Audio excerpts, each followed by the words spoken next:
আজকে যে থিমের ওপর কেকটা শেয়ার করব সেটা হচ্ছে মাখনের হাঁড়ি।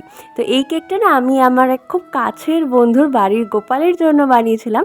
আর যখন বললাম মাখনের হাঁড়ি তখন তো নিশ্চয়ই বুঝতে পেরেছো কেকটা যে অবশ্যই গোপালের জন্য ছিল। তো সেই জন্যই আমি একটু অন্যরকম কিছু করার জন্য ট্রাই করছিলাম। আর সবসময় তো তোমাদেরকে বলেই থাকি যে এই কেকটা আমি বানিয়ে খুব স্যাটিসফাইড, খুব ভালো হয়েছে, কাস্টমারের খুব ভালো লেগেছে।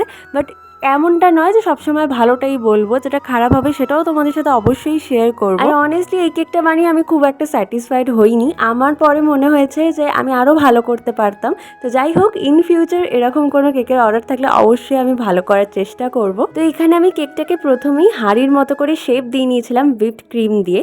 আর তারপরে হাঁড়িটাকে একটু ডিজাইন করে উপর থেকে ওই মাখনটা পড়ছে ওরকম করে উপর থেকে কয়েকটা ওই টপার বসিয়ে দিয়েছিলাম। আর কেকটা তোমাদের কেমন লেগেছে, তোমাদের ওপিনিয়নটা অবশ্যই আমাকে শেয়ার করো। আর দেখা হচ্ছে পরের দিন, ততক্ষণের জন্য টাটা।